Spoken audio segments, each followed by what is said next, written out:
I feel strange. I'm not quite as busy as I could be, and it's given me more time for chats and side projects, but I'm feeling like I'm not really doing anything productive. Why are we so tuned to feel that paid work is productive, but doing exploration, investment in yourself and future-facing work is less important?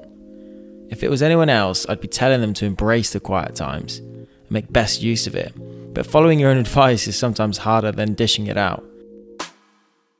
That was a LinkedIn post I stumbled across, which led me to today's guest. I didn't write this post, and nor did she, but it was her answer to this post addressing this situation of feeling unproductive when focusing on yourself that really got me fascinated into how she thinks. Rachel Tillman is a psychotherapist. She helps people and organizations successfully navigate change as they work towards wholeness and more meaningful engagement. She uses creative, refreshing, and honest ways to do this and believes that work should be life-giving. Yes, on this podcast, we've had on what you'd call successful founders of companies in recent weeks to learn how they built brands that they are so proud of. But I'm so excited to share with you today's episode with Rachel, which provides a fascinating perspective on a whole host of topics that no doubt can help all of us listening in whatever pursuit we have. Just a quick caveat before we start, none of Rachel's advice, as she told me to say, should be taken as medical advice. This is more so her thoughts on these wide-ranging topics. It's a good one. Please enjoy my conversation with Rachel Tillman. So, Rachel, let's get into it. Why do we feel unproductive during these times of self-improvement or non-paid work? Why do you feel that?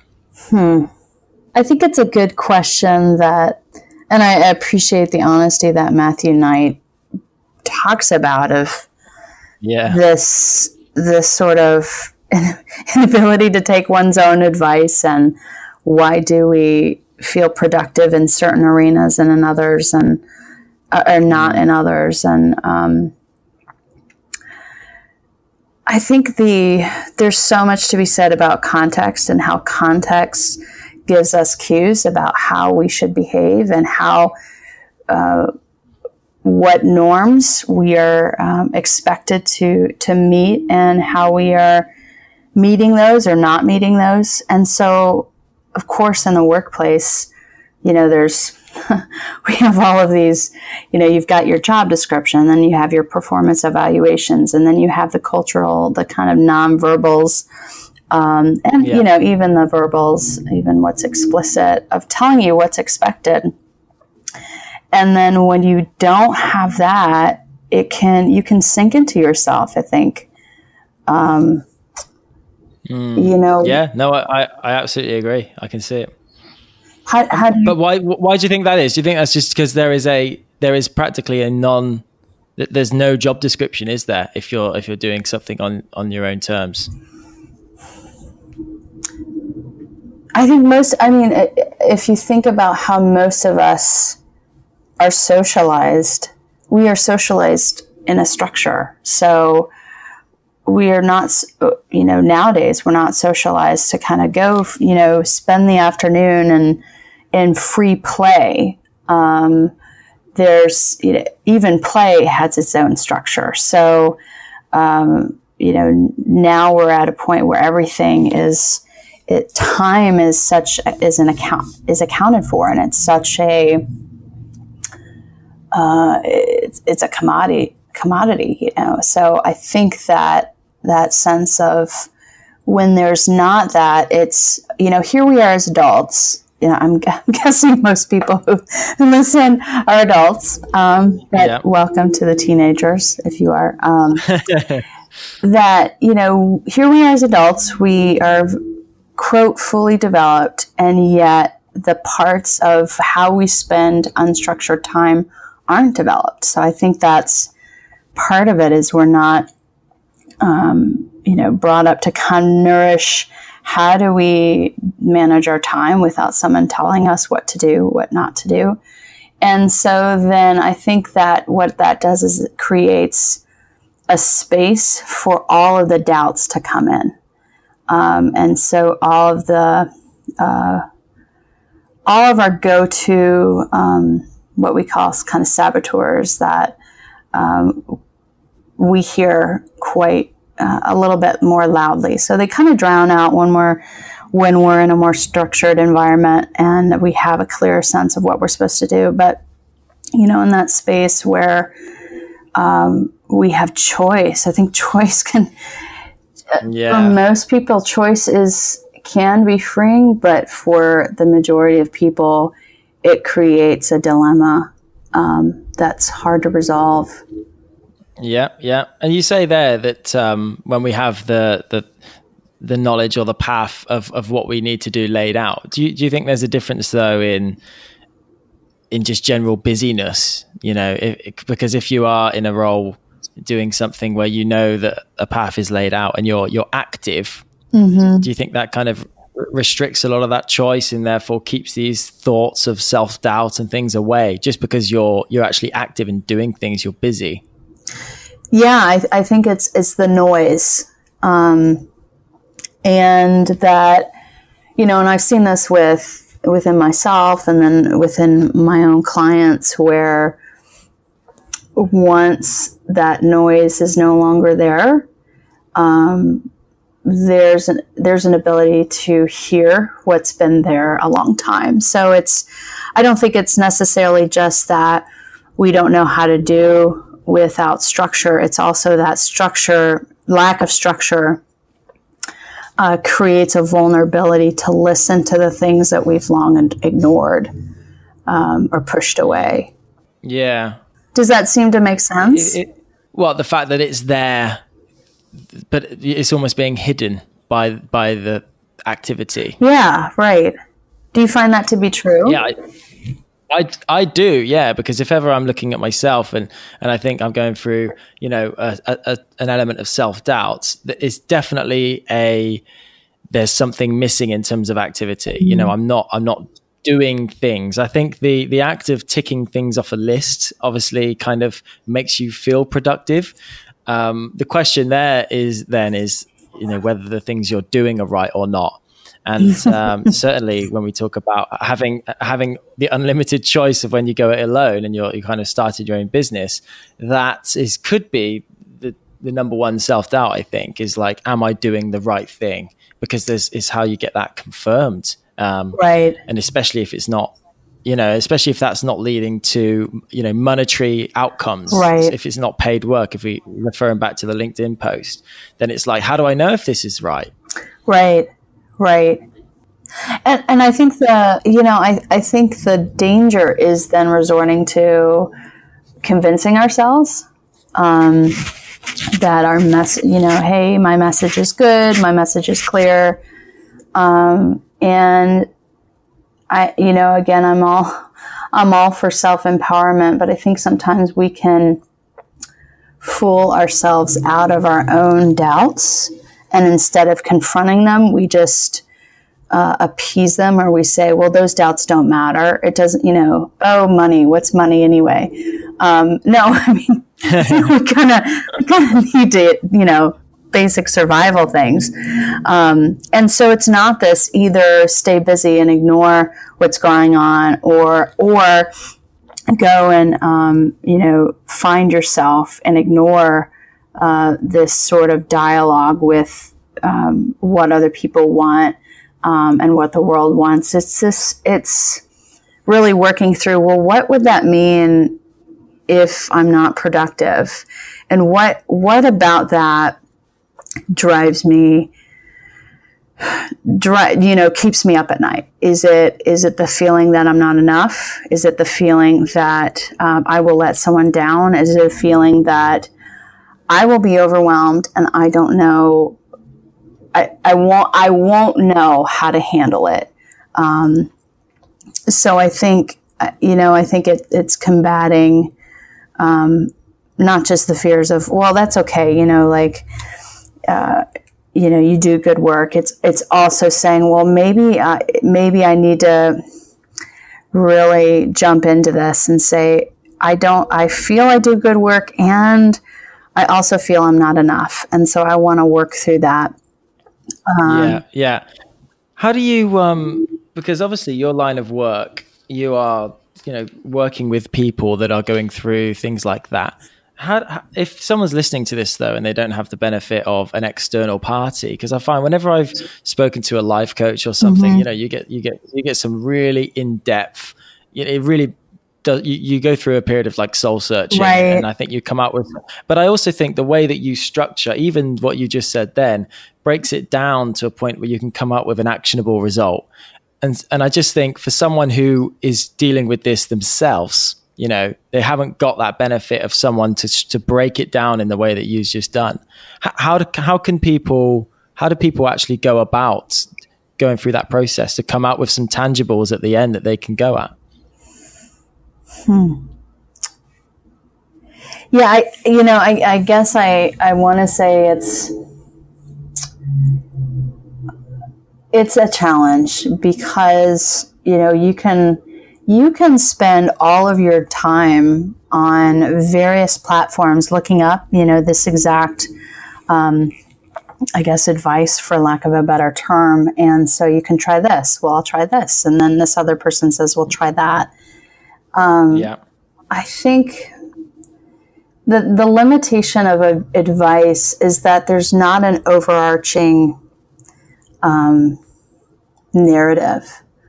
And so what I encourage people to do is, instead of going and reading articles on you know, what, you know, especially for those who don't have access for various reasons, I encourage them to find one or two other people who can kind of walk with them. They all walk each other through it. There's so much power in the group process, and in fact, I think often more than, you know, sort of one-on-one coaching or one-on-one therapy arrangement. In part because there's that shared sense of validation that oh, you as well, me too, you know, and it's so that would be my recommendation, is to kind of find people, or if you already have some people, or maybe have some people to sink into that, and then to kind of take on some of these maybe articles or thoughts and discuss it in that way. So kind of like, you know, you have this podcast, so if people can kind of reach out to a couple other people and discuss, you know, like what is sticking with them, and, you know, and in the context of their lives. I think that builds multiple points. Does that make sense? Yeah, no, yeah, definitely. But the clear one there for me is that it needs to be addressed externally. I mean, what do you think about someone dealing with that? So you're not saying that's a point at which you can sit down, do an exercise, do some soul searching, and then come up with something. You actually think that needs talking through with someone, that needs a connection or learning off of other people's examples? I think it's both. No, but I appreciate you know, seeking the clarification here. I think, you know, having worked with people, loneliness is such such an epidemic. It really is. And I think it needs to be where you go off into the desert, but you have, you know, if you go off into the, you know, the sort of metaphorical desert of, you know, work through things with yourself, that needs to also happen in the context of a community. Now, that does not mean 10 people. That means people who can ask you questions, and who you feel like you can give honest answers to, and who you can take risks with. And maybe you haven't yet taken risks. And so, you know, again, you take small risks to see, you know, if people are trustworthy. And trustworthy is not some big, you know, like, do they trust this, you know, this thing that happened to me? But it's just the little things. Do they remember that this is your favorite dish? You know, do they notice you? And so it's because I think what happens is when we get by ourselves and when we're already in a volatile situation, and I think it can push some of us into greater vulnerabilities of greater doubts of, okay, I'm working on myself. I'm working on myself, and I'm going to work on, these answering these deep questions. And then all of the doubts, the long, the sort of archaic. Because like you say, because you have more space as well. You have more time to think. So there's more time for them to creep in. Yeah. And I think what good self-reflection should do, and kind of this is my litmus test, is does it make you want to extend yourself toward things larger than you, or does your world get smaller? And for a lot of people, it gets smaller. There's this, will I make it in life? Will this person ever really care about me? Will I ever have X, Y, Z? And that's a sort of shrinking of your life rather than an expansion, rather than, these are long-seated dreams I've never thought about entertaining. That, when you're going in that, when the energy is moving in that direction, then that's good self-reflection. And so if it's starting to kind of cave in, at that point, it's kind of, white flag here, and go and seek out people rather than, okay, I need to figure out why I have this long-seated anxiety within myself about being alone, and so I need to go in and be alone and figure that out. No, that's just gonna cave in on itself. So. Yeah. Why is loneliness such an epidemic? You started off by saying then. What patterns are you seeing? Yeah. And is it within a specific type of person? No, I think these are great questions. I mean, the nice thing is I can, there's, at least in the U.S., the Surgeon General, came out with this, basically stated a year ago, we're having a loneliness epidemic and, in the workplace. And in the workplace, this is, most people aren't alone in the workplace. People who are alone are people who are, self-employed, but people in the workplace. So we're already with people, and almost half, the stats are almost half people are experiencing loneliness. So that's why I say epidemic. And those aren't necessarily my words. I'm just kind of reaffirming what others, scholars and the medical community is saying. So this issue of loneliness, do you think that it is just applying to work? You obviously quoted some stats then around loneliness in work, but are you seeing that do you think that's a wider issue? I think it's a wider issue than work. I think work is most people work. And so I think it's a tangible access point to say, oh, wait, I work, so am I lonely? Or my staff works, are they lonely? But no, I don't think it's limited to work. I think the challenge about it and the sadness I see in the workplace, I guess, is that here you are with people.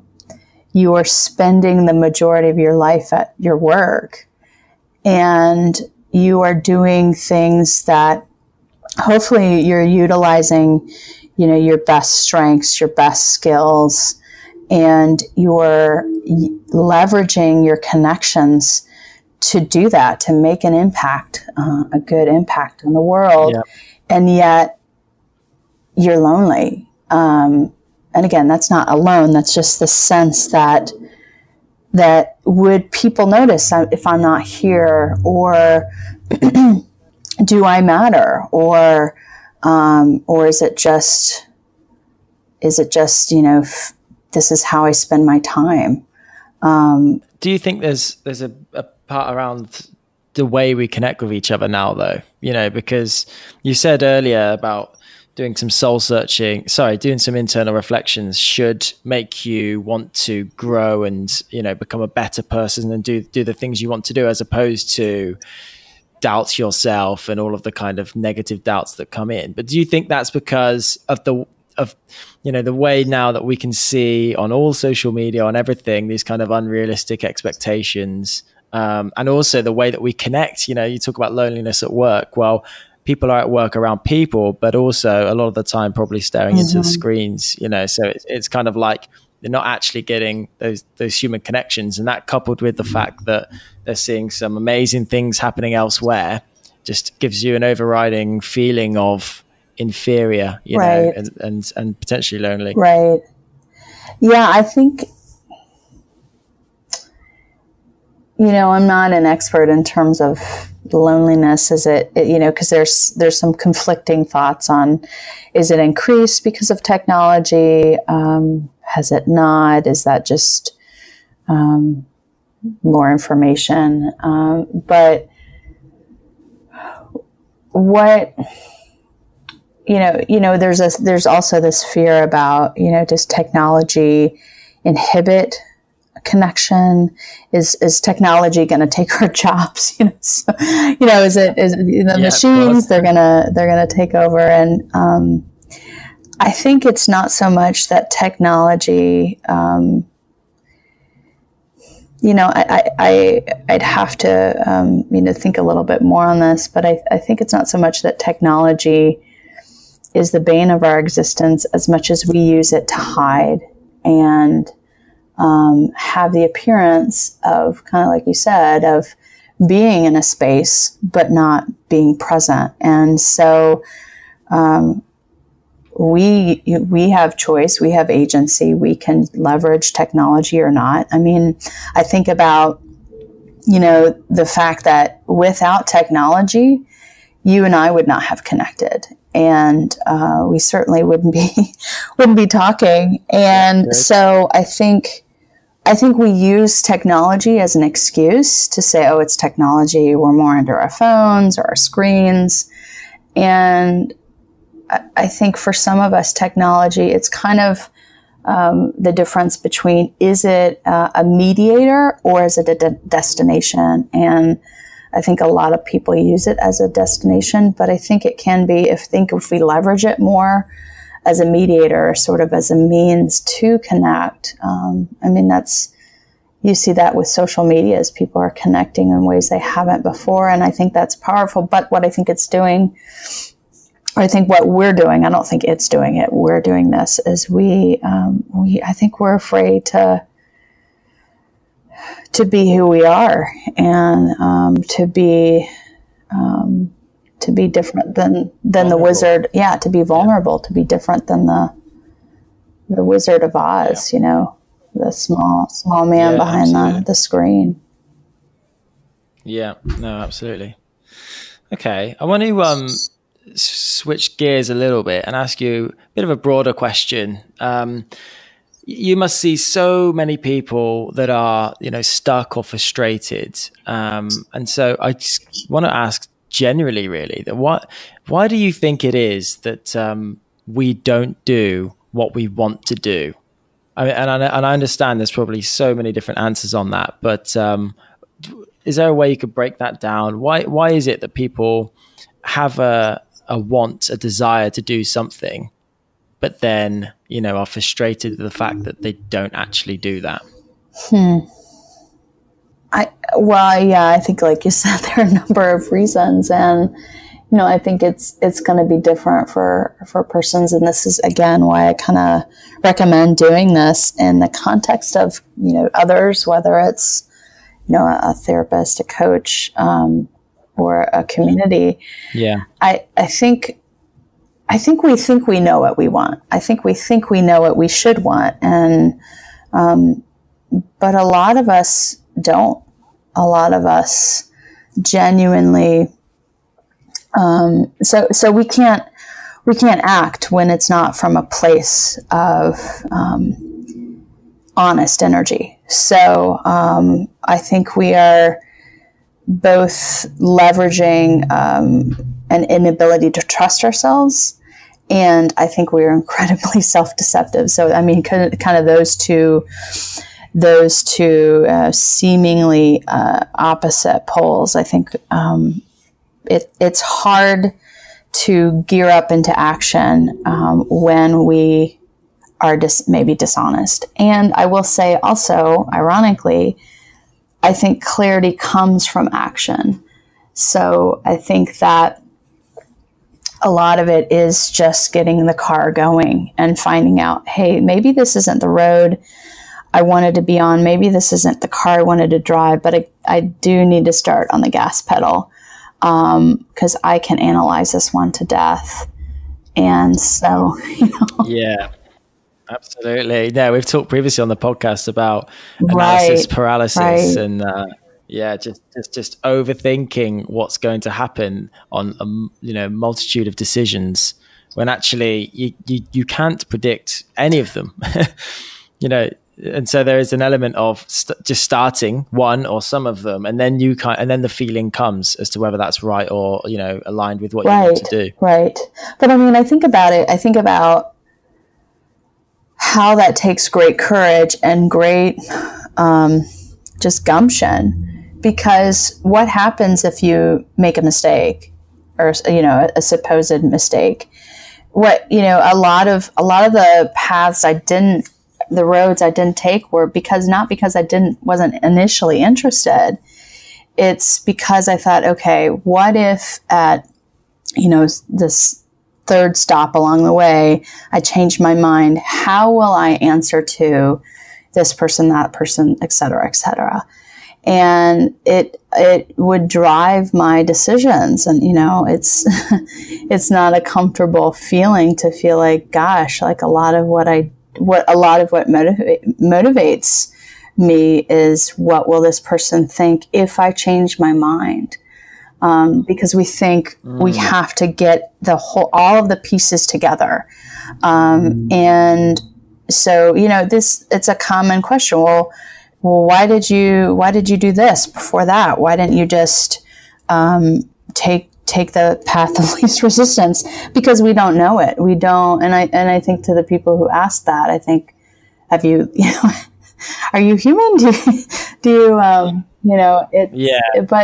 guess I think about, your path in terms of like, if you had known all of the steps, would you have even started? I think most of us, if we know the route, we're not going to even start.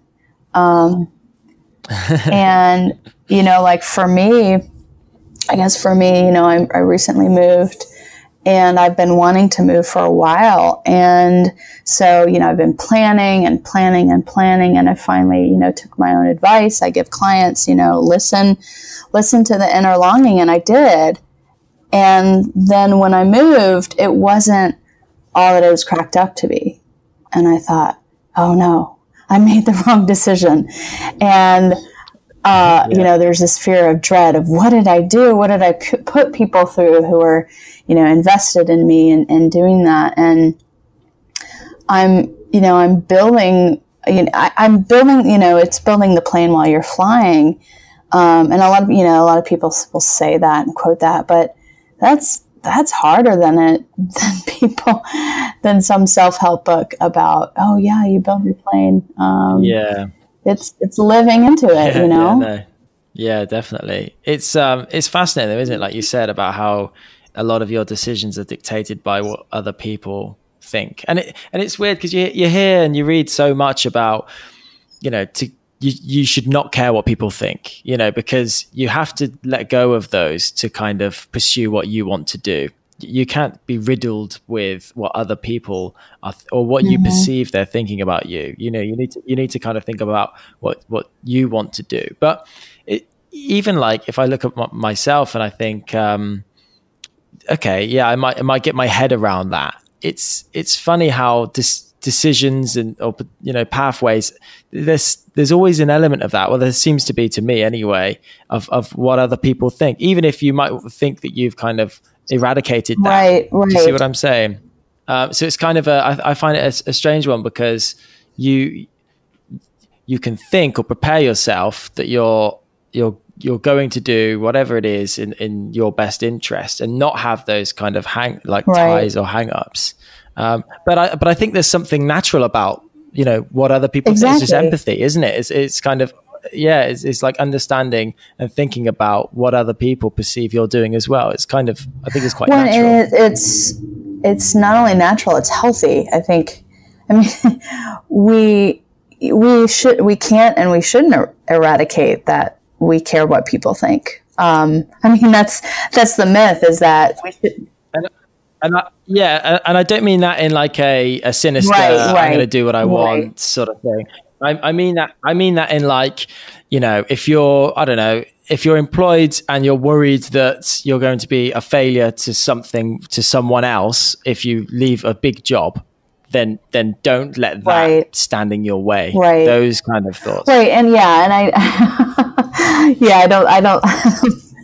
don't think you're meaning it from a cynical point. And at the same time, I think people will use that and say, well, I shouldn't care what people think. I should take this leap. I should do that. And instead of doing the work of, I really care what this person thinks, because I long to, be seen as valuable in their eyes. And doing that sort of inner work of being seen as valuable, and realizing maybe I won't be seen as valuable. I think that's doing the work of getting to that. Again, there are going to be different conclusions, depending on different people, but, doing the emotional work of allowing it to matter what other people think, so that you can be free of the emotional ties they are having over you, I think is worth the work, so that instead of, it shouldn't matter, or, surmount that,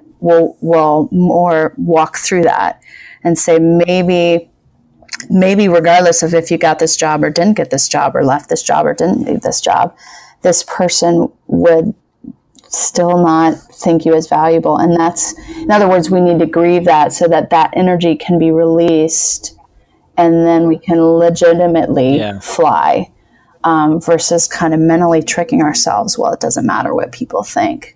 But it's kind of going through and thinking, okay, who does it really matter, and why, what ties do they have to me? Yeah. Do you see in your line of work, do you see any particular main reasons why that people are fearful of other people's perceptions? Is it parents? Is it wives, husbands, brothers, sisters, friends? You know what I mean? Yeah, I think. Could you ask that again? Well, I would naturally think personally that it's the parents' judgment which is probably holding a lot of people back. But is there have you experienced anything different? Or is it mostly the parents that people are not fearful of, but they're trying to keep up that look of doing well? Or does it evolve onto friends and things like that? I think it can be a lot of those. I mean, I think it can be everyone. No, I don't want to have this general and unhelpful response to that, but I think there is a sort of, whether it's our parents or parental figures that we cast, in the sort of archetype with people, and the sort of peer sibling, energy of, these are going to be people that are going to be with us for life. So, the sibling relationship is the longest. So I think it can be different for different aspects. So, maybe making it in the world, is a sort of energy that approval we want from our parents. Maybe being cool is a sort of energy we want, validation we want from our peers.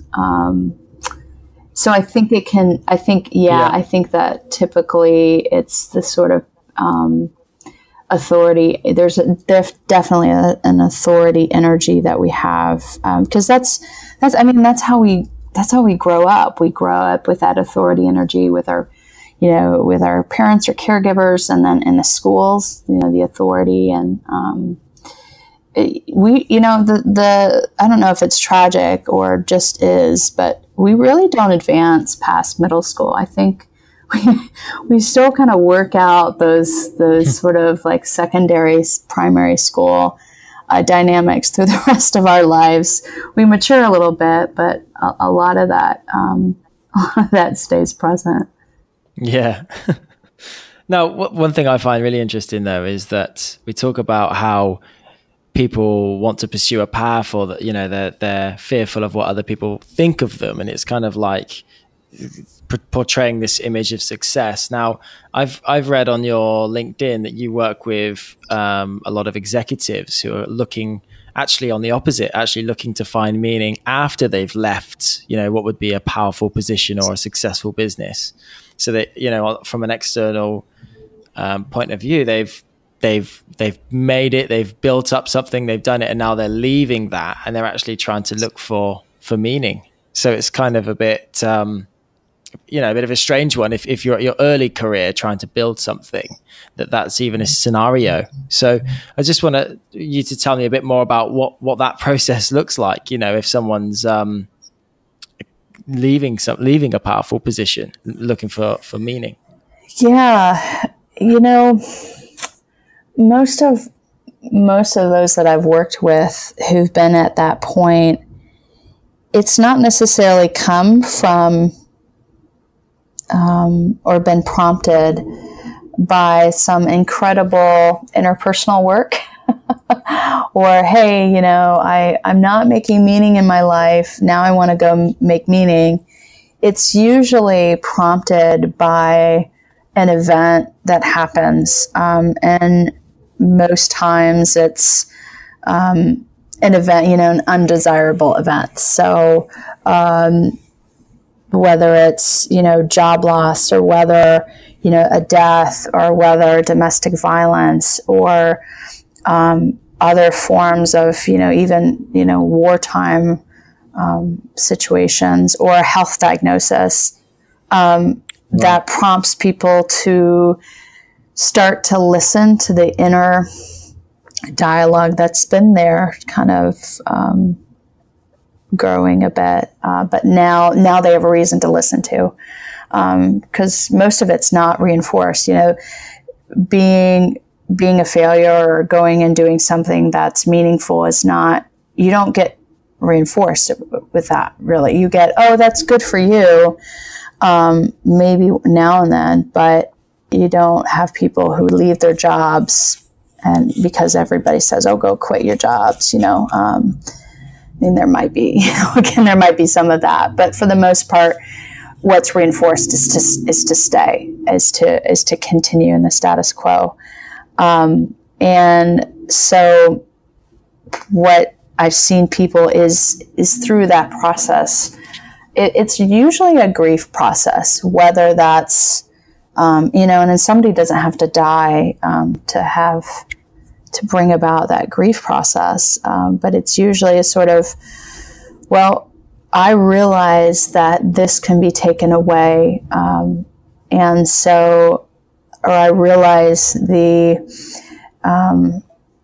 the sort of decay in my life, and I realize my timeline, and I want to do something differently. So that's generally what I've seen prompt people is that process of, it's not a sort of book smart. It's not like somebody read a book and decided, hey, now I'm going to go do this. It usually comes from pain, and it comes in a seed. It and it kind of grows from there. Does that get at what you're asking? Yeah, absolutely. Okay, so it is normally based on an event, and that kind of, does it completely almost change the way someone thinks about almost their whole situation and their life because of that? I think it has the power. I don't think it always does that. I think, people can respond and numb that out, for sure. I don't, of course you have people in prominent roles or, doing very well who suffer, a life tragedy, and they continue as if nothing happened. So, and for some, it kind of reaffirms that, no, this is how I want to spend my time. I've worked at this company for X amount of years, and I realize life is short, and I want to stay. It's really, so you can have multiple responses. It doesn't always lead someone to change.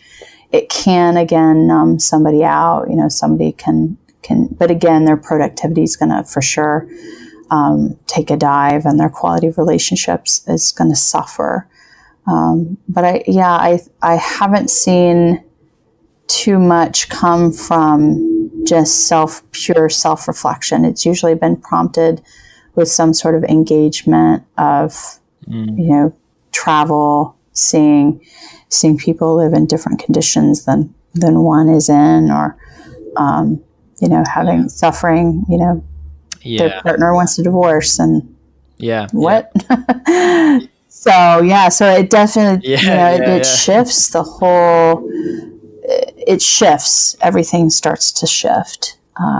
How they want to spend their time, how they want to make their money, who they want to spend their time with, how they feel about their bodies, and how they want to tend to their health. Yeah, all of that is touched. Yeah. In the business sense, it really fascinates me how potentially the first thought is to make as much money as possible, build a huge business, but you see so often as time goes on and as people get older that completely changes to, how do I give it away best, and how do I make such an impact? And it's kind of like this interesting pursuit of money, because money supposedly brings happiness. Then then you have the problem of potentially having too much money, and what are you going to do with it then, and how, and I just find that, I imagine that is also based on that kind of awakening, I guess, I think different people can have different awakenings. I think you also have people who I see not quite the reverse of that, but where people start off living, they've had, sometimes they encounter circumstances they've received themselves, or sometimes they've just observed, and so they want to give back. And so then you have people who don't want to make money, and who want to have how they spend their time be of service to others. And then they realize that they've been ignoring themselves in that process. And that, gosh, the sort of like money has been seen as not a value, or as the pure, the bottom line of all evil. And so they've run away from it, and to the detriment where they're now resentful. They're resentful that they can't make ends meet. They're resentful of people who have spent their lives building a career. So I don't think it's easy, I think, to say that, we strive for wealth and then have a sort of tragedy and then change our tune. I think what I see more is whatever our starting point, whether that is more meaningful, but conditions of, essentially poverty, but working, we seek to move toward a place of meaning. And I think some of us are more limited than others. I think, there's certainly systemic injustices that prevent some of us from taking, that sort of self-reflective lens, and being able to kind of have the privilege of thinking about how one wants to spend their time. So, do you mean that based on your situation? In terms of like, I think the sort of like socioeconomic factors, where you're born, the sort of privileges that you don't have or do have. All of that is part of the mix. It doesn't mean that you can't have meaningful life, for sure. But I think that's also, I'm not sure where I'm going with this. Okay. Well, I was gonna jump around anyway. I appreciate I've been jumping around quite a lot here, but I really want to ask you about the topic of following your passion. It comes up a lot throughout on this podcast, as I've spoken to many people around different perspectives of following your passion, pursuing your passion, and I think really finding that element of work and life that really fulfills you. And obviously the classic example is that you're employed, you're not happy in your job, and you kind of want to start your own business. And there are a lot of people that are listening to this, and that's the situation they find themselves in. But it's kind of like, what's your thoughts on the idea of following your passion, or even before that, understanding what your passion is? Yeah, I like the question. I like it certainly is a popular one, and the sort of identification of what it is, and then secondly, do you do it? How do you do it?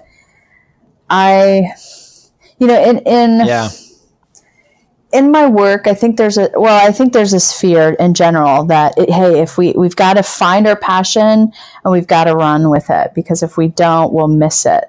But in my work, I think our passion is what it will, if it's ours, it will come back again. So, I think there's this fear of I've seen with people where, they're at your classic example, they're at work, they're not happy, and they feel something else, but they're scared, or not even they're scared. It's not even a sort of self-blame of they did something wrong. Maybe they just had a child and they cannot, there's too much volatility and transition in their lives. And they have said, I value my family and I'm okay with not being as satisfied as at work. And I think we need to validate that versus shaming people into saying, well, you should have left, just take the risk and go, no, you value your family. That's admirable. And, if that's your value, that's your value.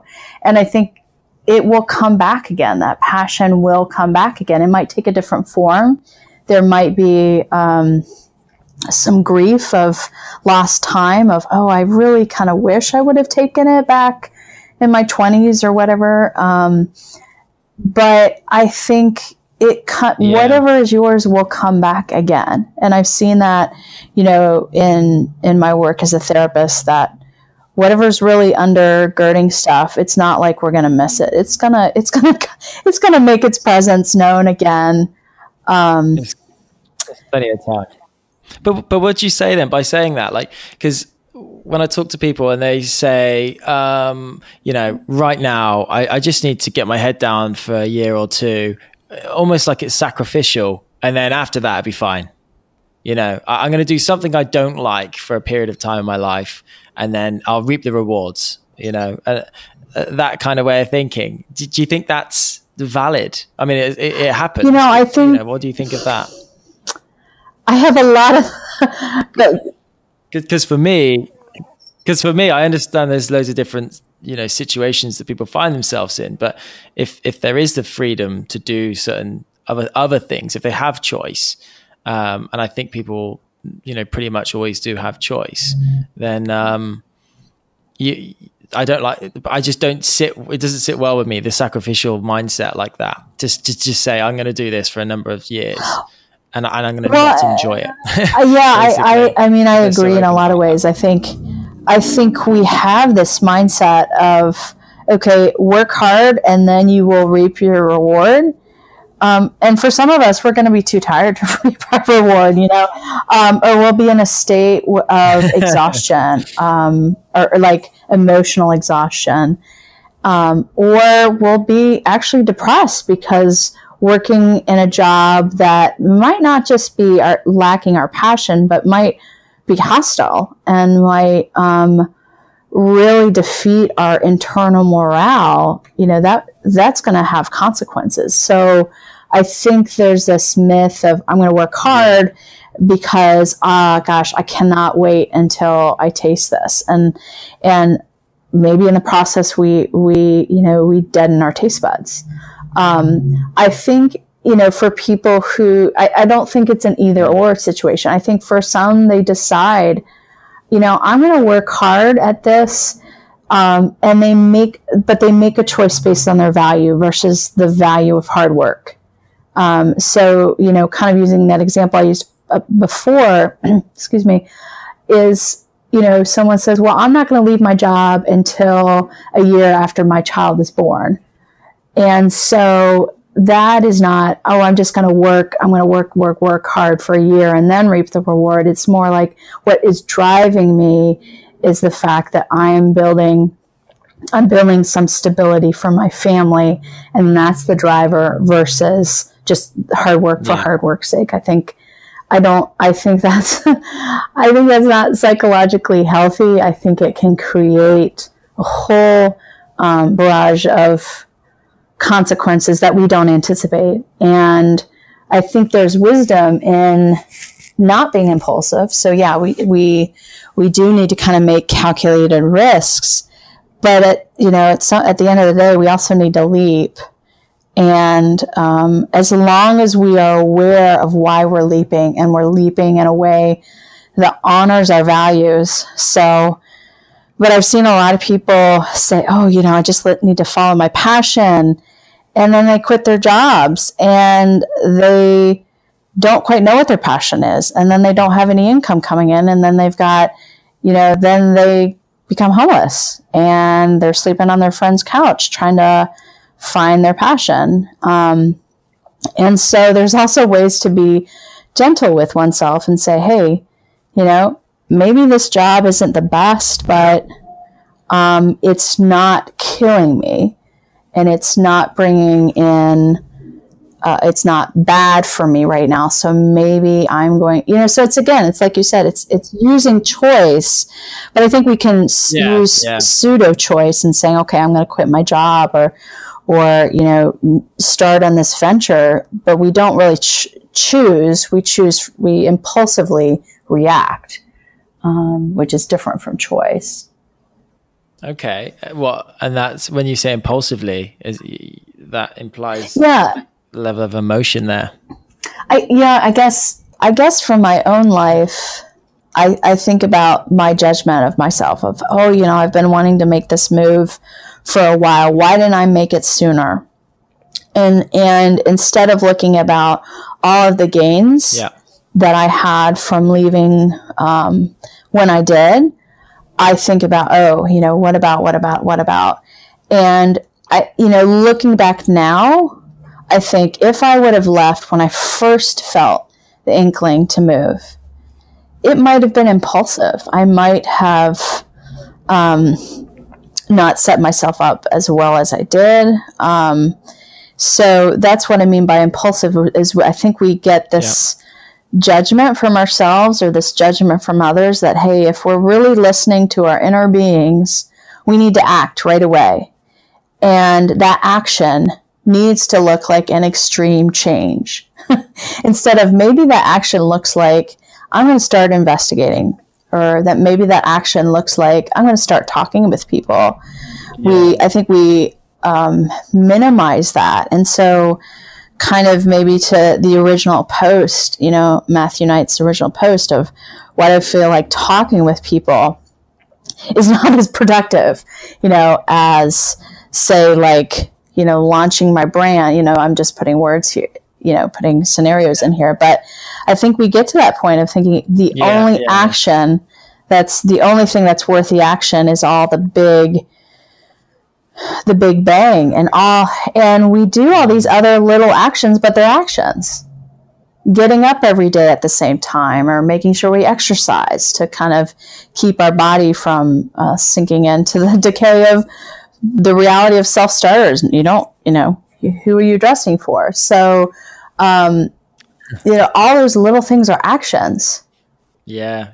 Interesting. But then, I totally agree. But I guess that's because it's hard to quantify and actually, see a big difference, because that's kind of what I guess people are looking for, isn't it? We're looking for sometimes is a big difference, a big change. And I think that's why we talk about impulsive behavior.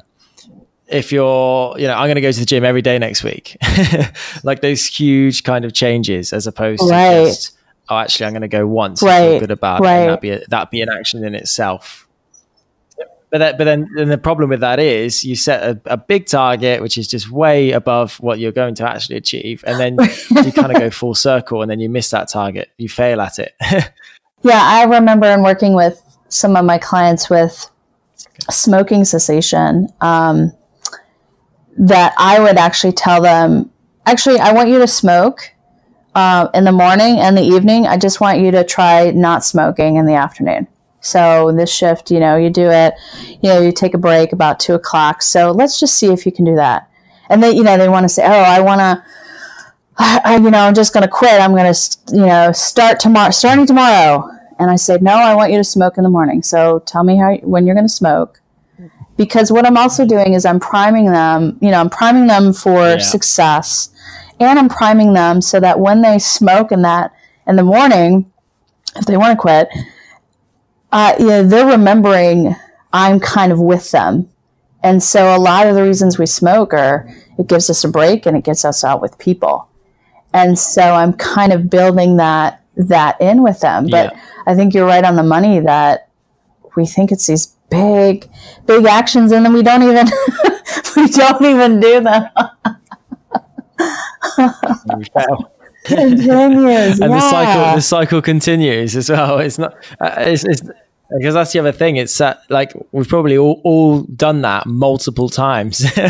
So even though we would like to think that we'd learn from it and then do baby steps next time, it's this kind of impulsive behavior, isn't it? Right. It's that. It's that. That sort of self-deception that we all know what we need to do, but we think that we can sort of short circuit our motivational systems. And no, baby steps work. And I think that's an important message in, the business community, where you need these deliverables, and they need to be bigger and badder than the last version. And I think what's good is we're seeing, instead of, KPIs, key performance indicators, the sort of end point, we're seeing people start to value in the sort of data analytics, valuing key behavioral indicators, so that, what are you doing instead of, did you quit smoking? It's the behaviors are, did you smoke only one cigarette today? That's what it's shifting what we value. So instead of saying, did you close the sale? It's more like, did you reach out to this person for the 5th time after they didn't get back to you? And we're not, when that starts to become our metric of our value, then I think we can shift that. But it's hard to go against the tide of how we measure success and performance and productivity and well, I think we've kind of gone full circle to the LinkedIn post that we mentioned at the start, where probably a better way to feel productive is actually to stop thinking of it as just the output and actually looking at the behavioral steps in between. I think that's a good way to wrap this up. Right. Yeah. Well, this has been a great opportunity to think about the sort of intersection of psychology and business, and the ways that we utilize or don't utilize motivation to kind of get us what we want, and to be clear on what it is we want. Yeah, absolutely. And have you got any kind of parting thoughts or asks of the audience at all? I think probably some recommendations I would have would be we talk about finding community, and I think probably it's more than finding, it's exploring.